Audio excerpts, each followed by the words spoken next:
Okay, well, let's start over. Okay. Oh man. Welcome to the shorter artist hour where I talk to my superbly talented friends that I think the world needs to know more about. And today we're talking to Sarah Dahlinger, and this is take two, everybody. And she is a character and creature concept sculptor and illustrator, and she's here to talk about her Kickstarter for her new book, I did it, Astra Fauna.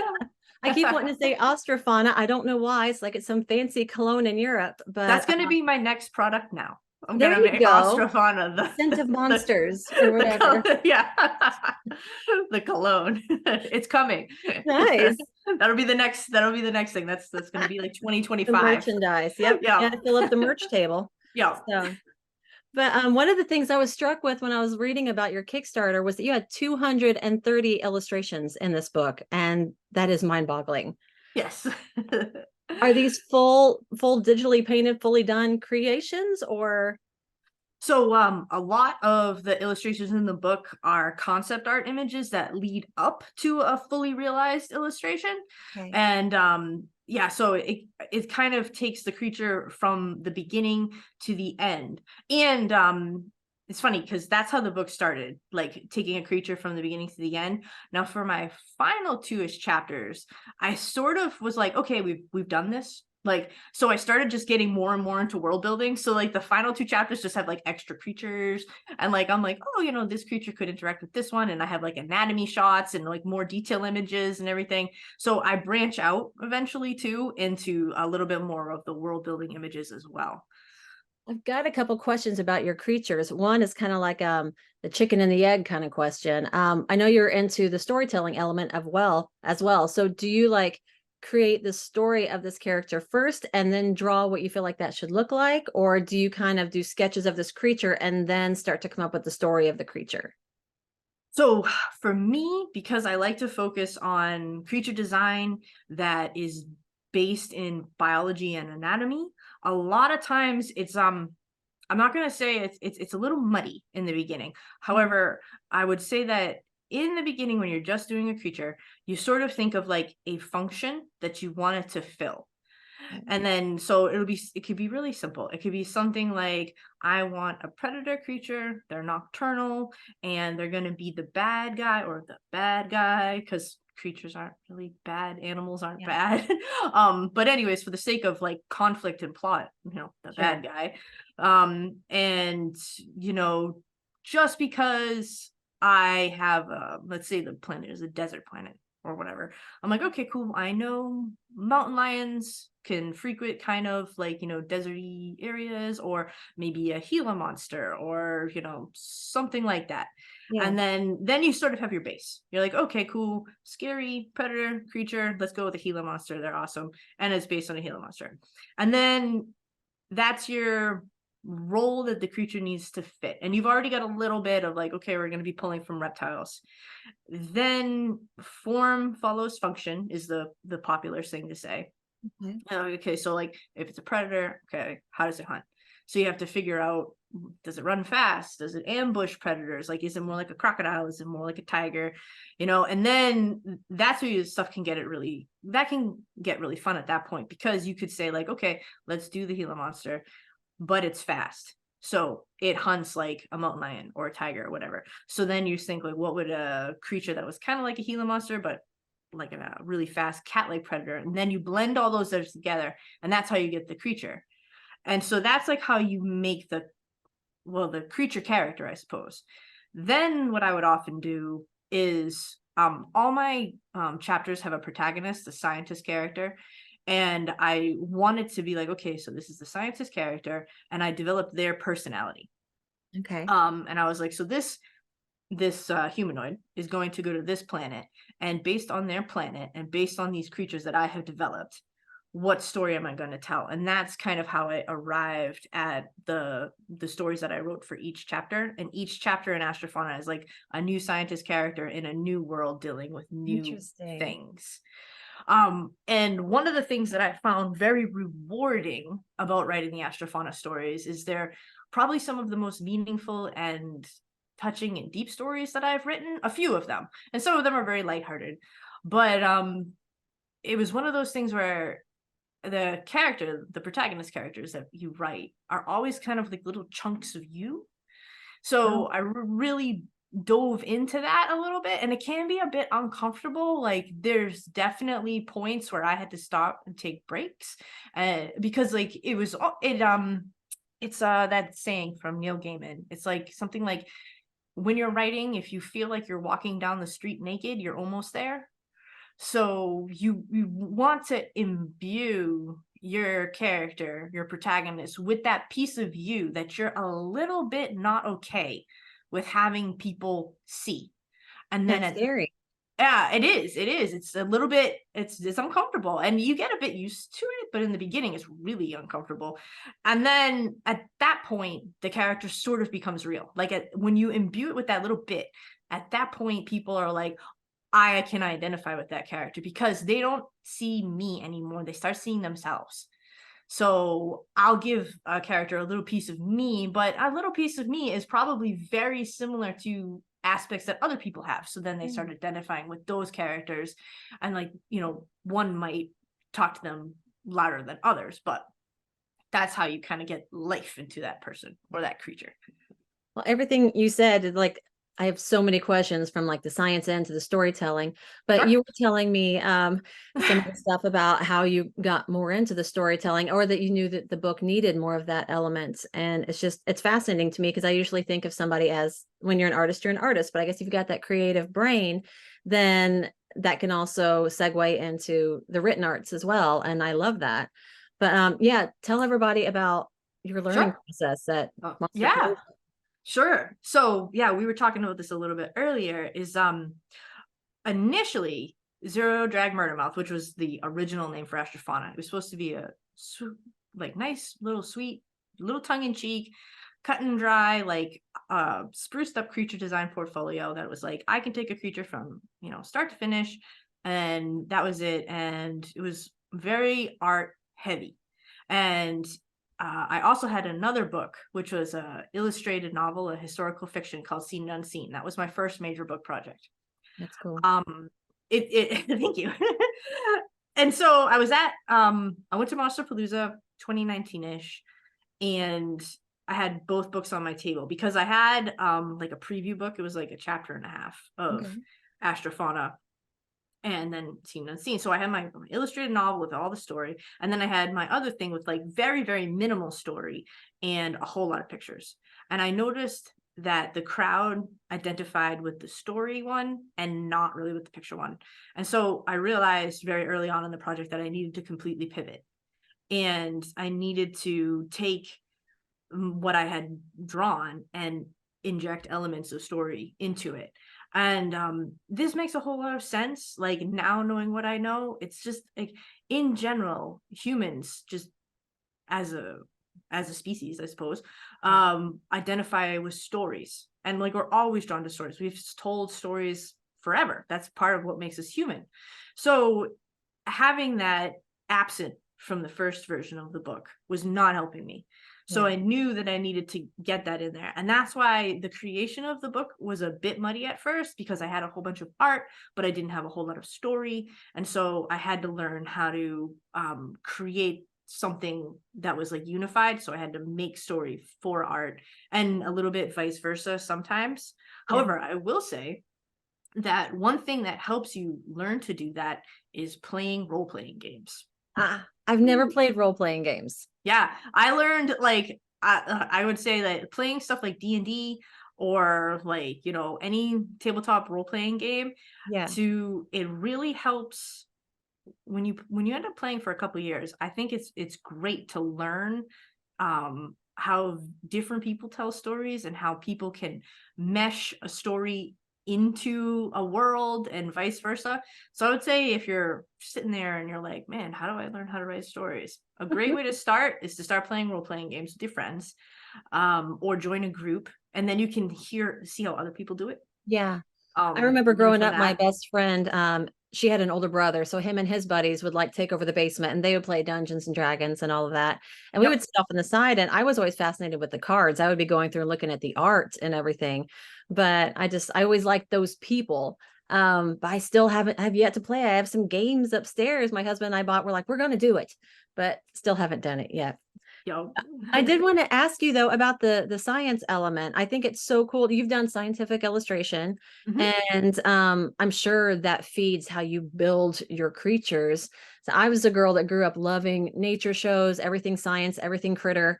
And so were you that same type of person? You feel like that's fed what you do? 100%. Yeah. So, it's really funny. So I have the story of how I became a creature designer. And Oh, this is, so it's like 1985. I'm 2.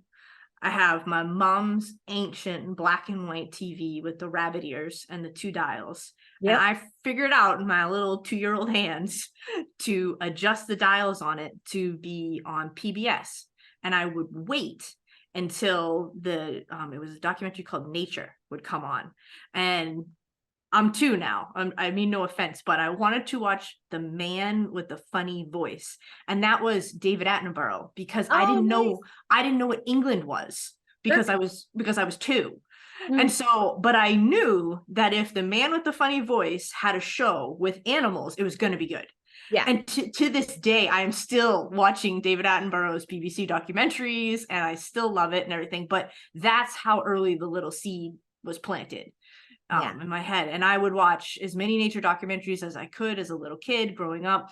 And we had that little black and white TV. That little black and white TV survived forever. It like would not die. But like even like I remember memories of me being tiny and just like having that thing going on with various animals and critters on it and me coloring at the kitchen table and stuff like that. So it's been a whole life thing for me. That's wonderful. I remember my mom had oh, National Enquirer. Is that the right one? Yeah. No, No, National National Geographic. Geographic. National Yep. Enquirer. That's a whole different That's kind of wild another one. life going on there. Yep. National Geographic, she got a subscription to that, so that because like I would go through and I would draw the animals, and I just loved learning everything I could. I grew up out in the country, so like that was my world. That was my chapel, was being out in the forest. So Oh yeah. uh, and your book is also like outer spacey though. So has that been a draw for who you are as a person, the whole outer space thing? And do you believe in aliens? Okay. So the outer space thing happened. It's funny. When I was a kid, I was like fantasy only, so no sci-fi. Like I was like D&D, Dragonlance, Forgotten Realms. That was what I was into. I still am. Yeah. But as I've gotten more and more into unique creature design, don't get me wrong, I still love my fantasy creatures like dragons and unicorns and griffins and everything. I love them. But for What's not me, to love? right, of course, like they're great. And all those worlds and everything, awesome. I still love them. But for me as an artist, I'm drawn to try and do something different, like unique. And because I like biology and anatomy, and like I like the process of like, oh, maybe we can take this creature and add aspects of this other creature and join it into this new thing. It just sort of lent it led me towards the path of sci-fi, I guess. And now that I've gotten older and experienced more, I'm liking more and more sci-fi stuff and worlds and things like that. But With all the unknown galaxies, it kind of makes your characters possible because there's so much undiscovered. How do we know right. that character's not out there living its life, you know? Exactly. So that's like one of the things. And Astra Fauna, like every chapter is a unique world. So it's like a new protagonist, a new world, and new creatures. So I get to hop around with what I want to play in and how I want to new things that I want to create. As far as if I believe in aliens, so there is a really good book. Do you have show notes on this show? Do you Oh, no, I'm still new to this stuff. Okay. There's another book. I want to say it's something called like it's something like the zoology of aliens or something. Like it's a Okay. fascinating book. It's written by an actual zoologist who talks about like the basic principles of what would need to happen in order for aliens to exist. And it's a really cool read, and I recommend it to people because it's like written by a real scientist. Yeah.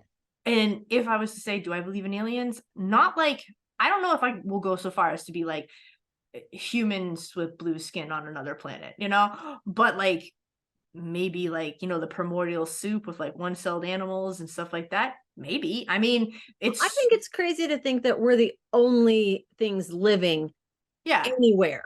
exactly. Like, I think, like, just based on statistics and math, Exactly. like, somewhere there might be like a bacteria, like, it just, like, I don't know, it just, like, the world, like, the universe is so big. I think it would be stupid and maybe a little bit prideful to be like, it's Yep. just us, I think it'd be vain to be like, nope, humans and our critters, and that's it. That's it. Yeah, yeah. But yeah, I don't know if I believe in the whole, egg-shaped big, what we see as alien as far as our pop media goes, but pop culture, but I think it's plausible. Right. Plausible. Definitely. That's what I agree with that. Now with the Kickstarter, you're doing a big hardbound book. Yeah. Did you shop around to different publishers? Did you get to hold like a mock-up? What's the Yeah. So, Alan, I want to say, I hope I don't butcher his name. It's like, I think it's Alan Pakal or Alan Panakal. He, Oh yeah. yeah, he made this book called Ancient Ones. Yes. And he has been, it's funny. I have been fangirling his booth for like Oh yeah. 4 years. Like, Alan's I'll see him on at an art show, and I'll be like, one day my booth will be as cool as his. yeah. And I'm like, Alan's such a that's cool like, dude. it's like my goals. And so at Gen Con last year, I was across the aisle from him, Oh, and he's a super sweet guy. And yes. I asked him where he got his book printed. And so I got my book printed at the same place. Nice. Yeah, yeah. Good rates? Are they good to work with? Because Oh I've yeah, been they're so good. hard. So yeah, I don't mind saying. The place I'm working with is in Chicago, is called Print Lore. Okay. So PRINTLORE, Print Lore, and they're wonderful. They only focus on printing art books. And if you the woman who runs it is named Samantha, and if you email her and tell her your needs, she at least sent me, and I don't know now what she does, but she sent me like a flat rate box just filled with books, and she was just like, Fantastic. these are my options, and what suits your needs. And so she sent me some soft covers, some hard covers, and I just basically was like, yeah, book number 3 in your package is what I want, please Yeah, mimic. And we went from there, and the rates are good. So yeah, I'm excited about that. that is exciting. That's really great. That's amazing. Yeah. I haven't done a Kickstarter yet, so I am curious. With such a big, costly kind of project to make, have you already purchased the books, or are you waiting to see how many sell and then put in the order? Like Mm. your process? So everything for me is like done. So like Samantha at Printlore has 100%. Like, we could like print like today. She's ready to go. She did a it's not like a full copy of the book, but she sent me like preview pages already. And I actually, on the Kickstarter, you can watch me flip through the preview pages, and they're gorgeous. They're amazing. So I went through, and you do have to pay a bit extra for that, but a lot of my art is really dark, and I wanted to make sure that when I do have a pop color, it's really poppy. Yeah, So I did spend, it was like, I want to say it's about $200 to get that advanced copy.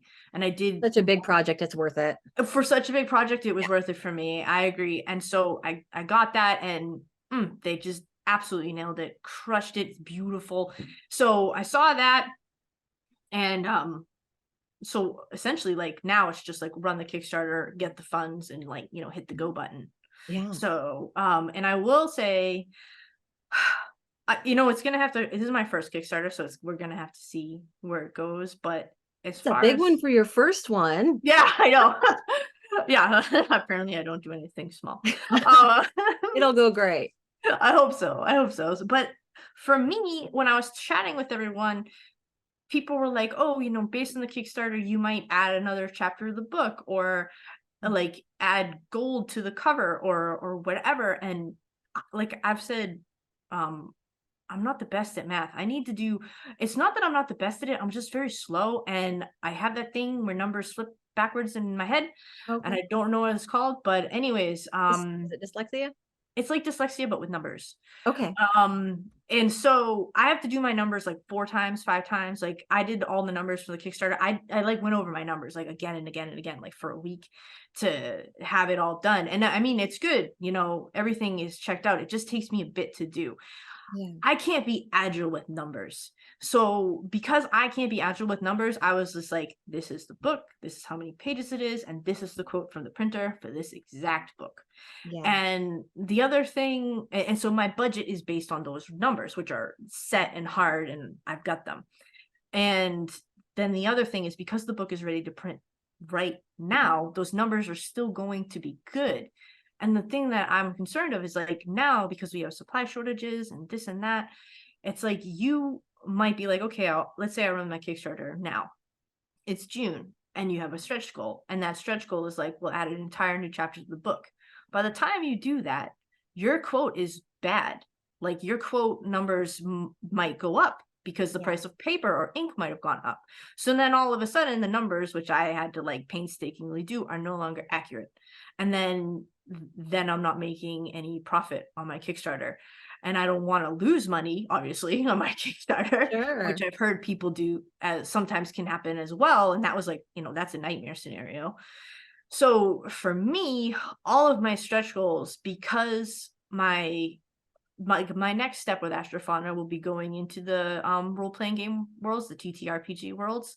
So all of my stretch goals are like, you can get stat blocks for the creatures to incorporate into your homebrew campaigns. You can have a one-shot campaign written by, and I have a great group of guys that are helping me along that if we do get the stretch goals. So, I have an experienced DM who's going to write a one-shot campaign that you can do in there, and that's a stretch goal.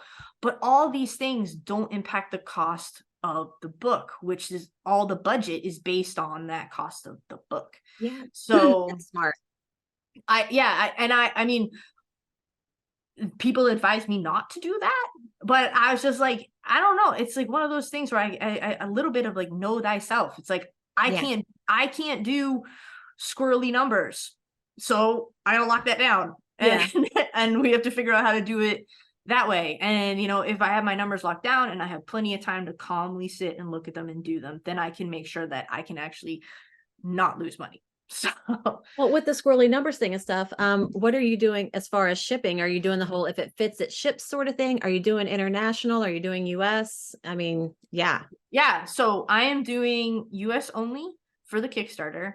And I'm not going to say that doesn't bother me. It actually really does, because I have a lot of international friends who have been ultra supportive and who are amazing. Yeah. But if there's one thing that I've heard from other people doing book Kickstarters is that their biggest regret was doing international Kickstarter, international shipping. Yeah. And also I've heard some really frightening things, like people getting death threats on Christmas Eve, like Based people on what?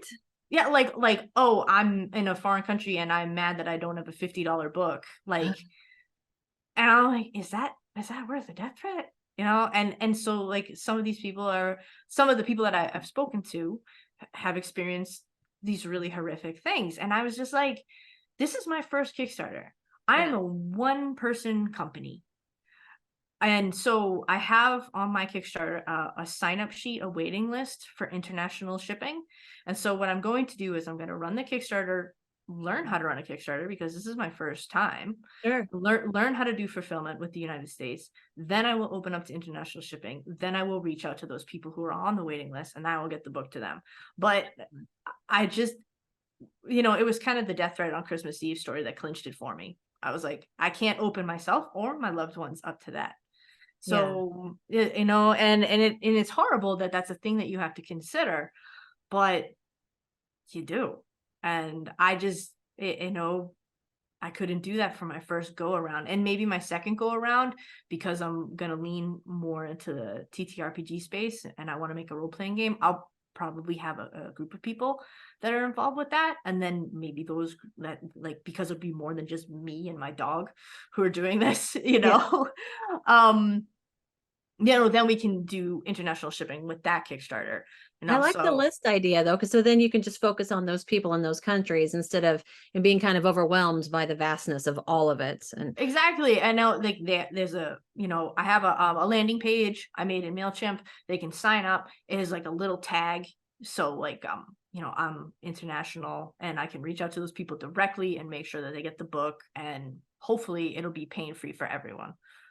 yeah, and with protecting yourself, are you an LLC or a sole proprietor, or how do you do all that? I'm a sole proprietor Yeah, I right am now. still too. Yep. Yep. How So long have you yeah, been freelancing? since 2016. Nice. Yep. So do you have to pay for your own insurance and all that good stuff, or just I'm in New Hampshire, so a lot of that is, you know, pretty, like, New Hampshire's kind of lax. I don't have insurance because in general I don't work with people. Like, I have my roommate is a photographer. She has insurance because, like, people can get hurt on her shoots, but Mhm. I sit at home and draw pictures for people. Oh, no, I meant So like your health insurance and stuff like that. Just oh, like I thought you physically meant doesn't like work. liability insurance for like Yeah. going out into like the fields with With people. paper I don't. cut on your print. Oh Yeah, God. yeah. No, no, no. Yeah, yeah. I have to buy my own insurance and stuff like that. Yeah. Right on. See, I like learning about different people's freelance lives and what Yeah, their yeah. day to day is like. Is the AI thing, is that freaking you out at all? Yeah, I hate it. It's I mean, it's gonna be I mean, it's hard to not have that existential dread, right? Like, and what I've always felt is I kind of always feel like when you wake up in the morning, um, well, my favorite quote, and I've posted about it online, is that Watership Down quote about the rabbit, the prince of a thousand enemies. Yes. So if people can look that quote up, Prince of a Thousand Enemies quote, and it basically is like, there's a little rabbit and the world is out to basically get you, catch you, and kill you, but you're fast, you're clever, you can outrun them, you can out hide them, you can outsmart them. And I feel very strongly in my heart that as a freelance artist, that is our lives. It's like you wake up in the morning and there's always something that's out there to get you. It's like, people don't want to pay you what you're worth. People don't think art should be paid at all, or people want all the rights to everything. There's like a million things, gatekeepers, like people that won't let you in their shows because of whatever reason. The list is huge, and every day you wake up and you try your best to outsmart them or outrun them or outflank them or do anything or do whatever you can in order to keep your little business going. Yeah. And try and outsmart them. And some days you win and some days you lose, but the beauty of not being a little rabbit is you get to try again the next day. Yeah. And I've felt like that the whole time I've been freelancing, and it's not a feeling that bothers me because I really revel in the days that I outfox them. Yeah. However, the AI thing has me a little scared. It does, because I'm like, I don't know if I can outflank this. And I'm a bit confident in my abilities. Like, if I encounter an issue, I'll be like, I'll figure it out. Mhm. I definitely will be upset by it. Definitely experience anxiety for it.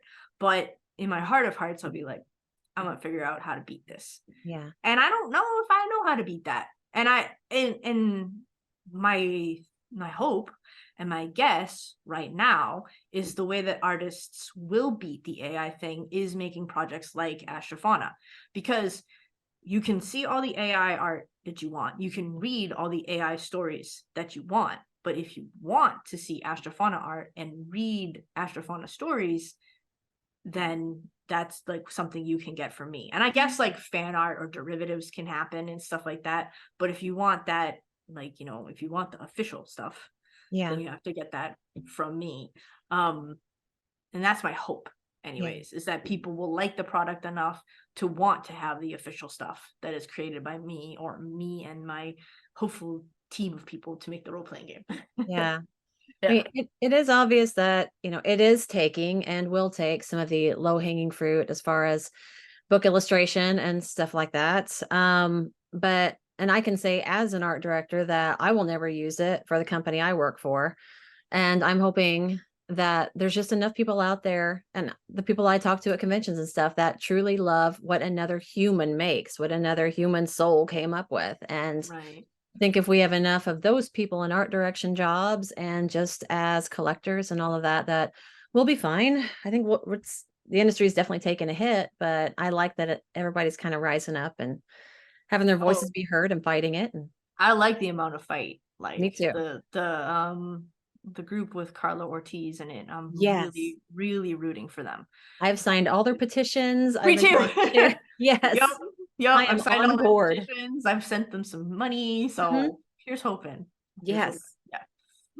Yeah. Speaking of art directors, I wanted to ask you, I was looking at like your website and everything. You've done some pretty awesome shit. As did the Wreck-It Ralph game, Puss in Boots, Yeah, Apples to yeah. Apples. You've had some awesome clients. Did they find you? Did you find them? What?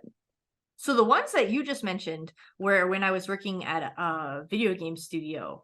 And those were all the little video games that I made. Those were fun. I did a lot of work. The most work I did on that was the Wreck-It Ralph ones. I did all the 3D models for that, That's so or a cool. lot of 3D models. It was fun. That was a fun game. That was like a million years ago. So did you go to school for 3D modeling and all of that? See, they Yep. didn't really have computer art whenever I was still in school. I went to like, traditional painting and all of that. Oh So yeah, yeah, yeah. So I went to college from like 2002, 2006, and I went to UMass Dartmouth and I did a degree in, at the time it was called like electronic imaging, which is so vague.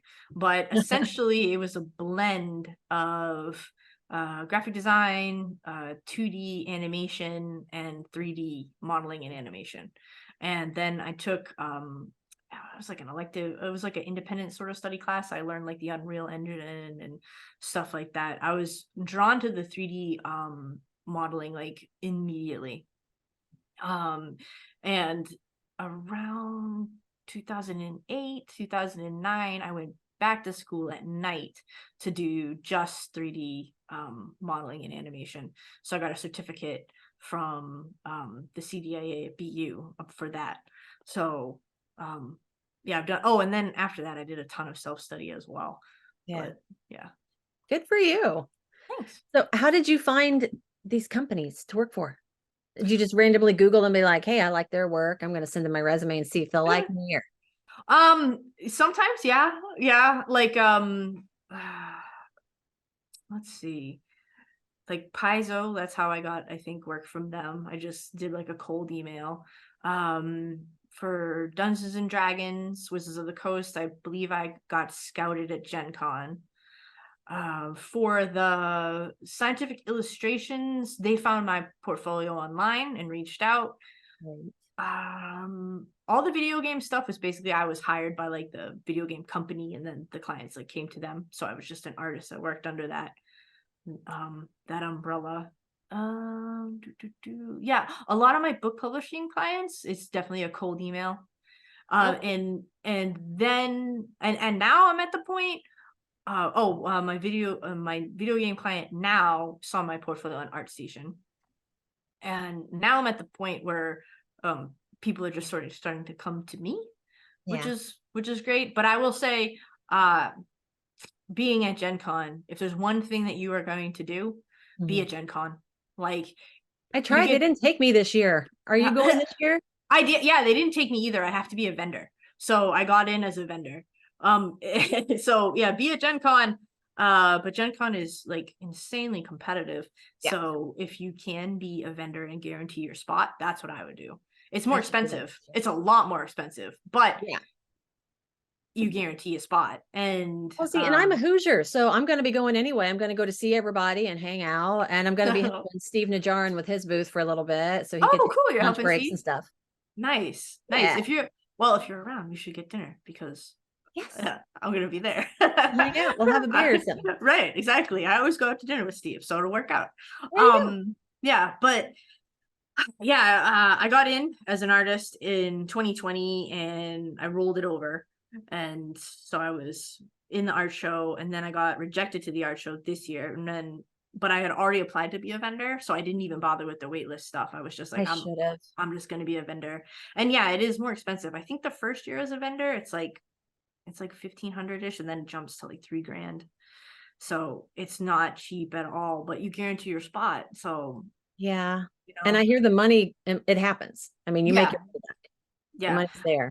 I've heard Huh. like the first like year or two is kind of rugged and it's tough, and then you're established and then it gets a little bit better. Yeah. So here's hoping. Hey, I did see you got into Dragon Con's art show this year. I did. Thank God. Thank you. Awesome. Is it your first? That's my third. Yeah, Third. it'll be my third. And that has been a great show for me too. It's tricky. DragonCon is a great, I mean, if you want to go to a show and be like surrounded by your art fam and talk shop, I Mhm. would say DragonCon is a really, really good place to go. I Yeah. love going to DragonCon for that specific reason, but it's trickier to get scouted by people because the art show and the vendor hall are like two very separate places. Yeah, Where I've heard that.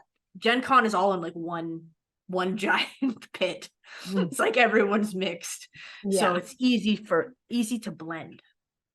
Yeah, one of my best friends, Jacob Walker, he does Dragon Con all the time, and he keeps telling me I need to get down there. I applied this year. I didn't get in this year, but maybe next year will be my thing. Because this year, since I'm not doing Author Solutions children's book work, I have time to do more fantasy stuff.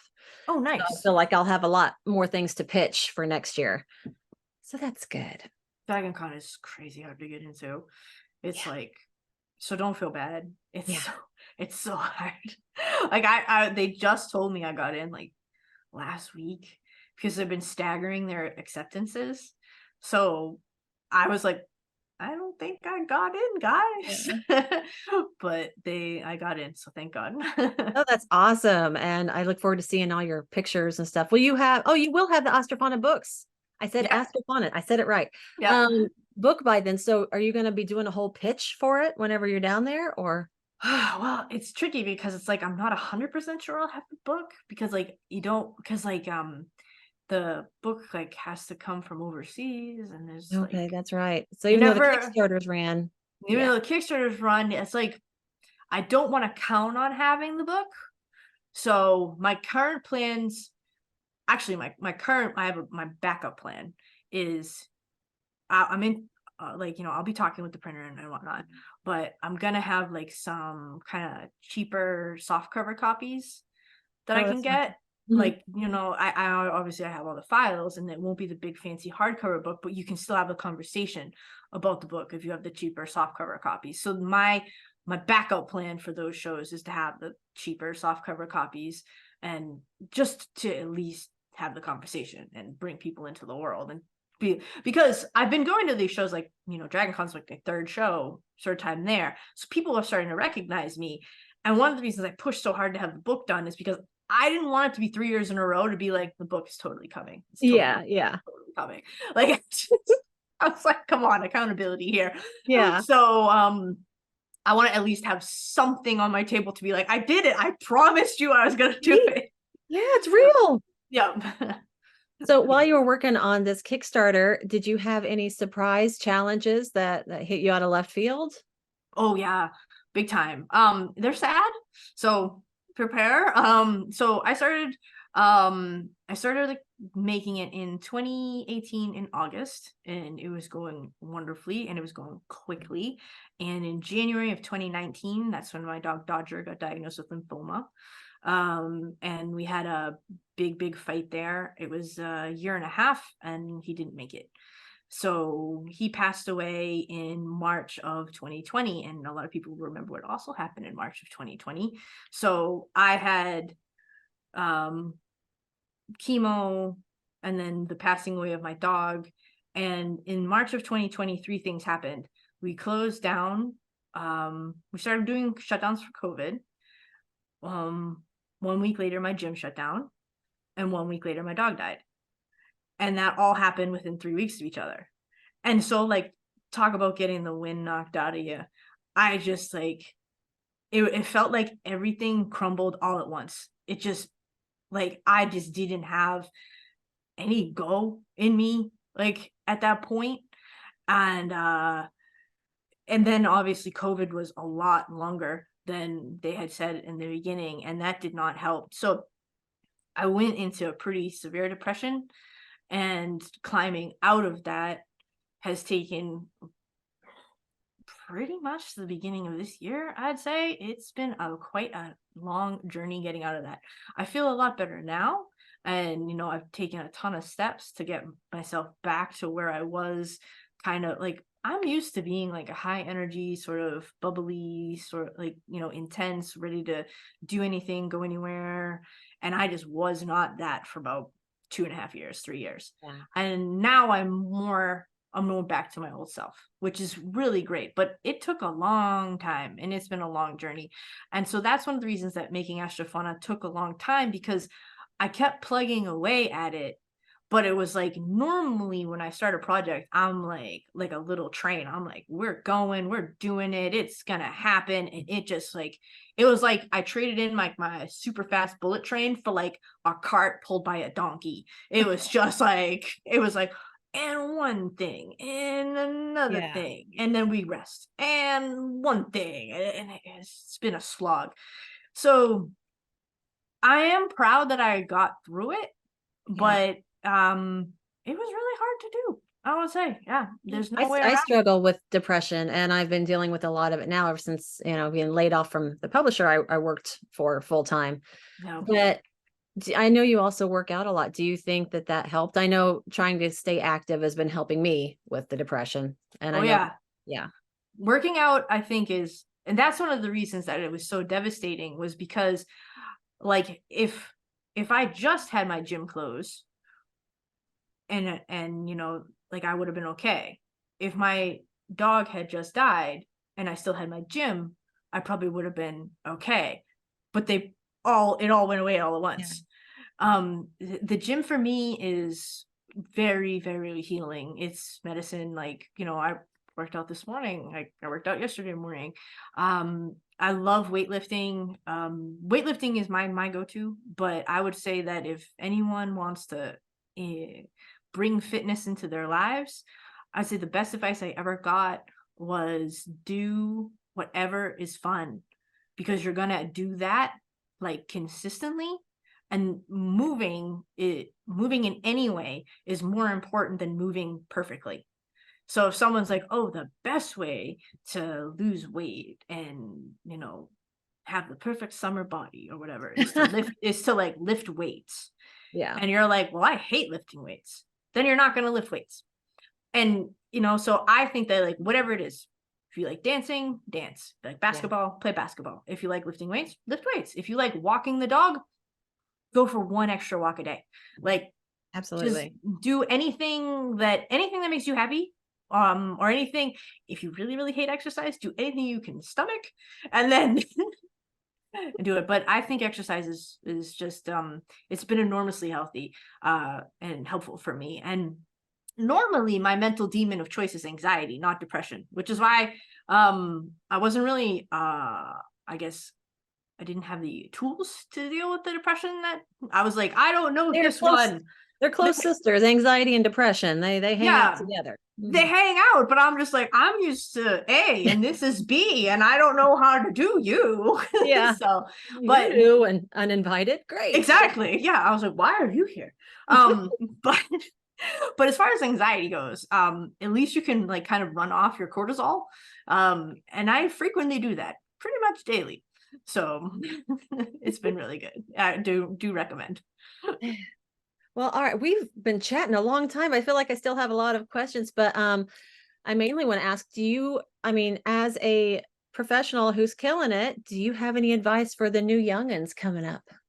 I would say a couple things. So one, if you're gonna take a class, make sure the person teaching that class is a professional in that field who is good at it. Because I took a lot of classes, like my first 3D class, I'm not trying to badmouth this guy, I'm not going to say his name. He was a traditional sculptor that they were like, well, we got to learn, the kids got to learn this 3D sculpting. So you're going to learn 3D. He was a horrible teacher. Like, he did not know how to use any of the 3D programs. He sculpted in clay and in wood and stone and stuff. So if you're going to take a class in ZBrush, make sure it's taught by someone who's like a senior character artist at a game studio or a, production studio that Yeah. is prestigious. Make sure your teachers are good and their qualifications are solid and their work is good. So that'd be number one. Number two is, I would say, don't worry about your style. Just make art and your style will come. To this day, I've never once thought about my style. Yeah. Ever. Like the art that comes out of you is your style. Boom, done. Never have to worry about it again. And then the third thing is, if, let's say you're like 19 to 22 years old, you need to be practicing every single weekend and every single night. You do. Like, your work is probably not hireable. My certainly wasn't. And the reason that I got to where I am is every single night and almost every single weekend. Every single weekend I wasn't somewhere else, I was practicing. And you're gonna probably be well acquainted to you have to make art when you're tired. That's part of it. Yep. So you have to work on your level of grit. Bring your grit up. Get the grit level up there and practice, and then just keep going. Be like a little pit bull, like bite onto that goal and just, keep holding on to it, keep working towards it, and don't let people tell you, like, people are probably going to tell you you're not good enough, and you're like, cool, well, you know what, in 6 months I will be. Or, oh, you're not good, okay, cool, 2 years I will be. And just keep going, and like, you'll start getting opportunities, and you're still practicing on nights and weekends, and then, like, try and find the next opportunity and the next opportunity and keep going like that. Yeah. And then I guess the fourth one, and this is my last one, Yep. work on personal projects. Definitely.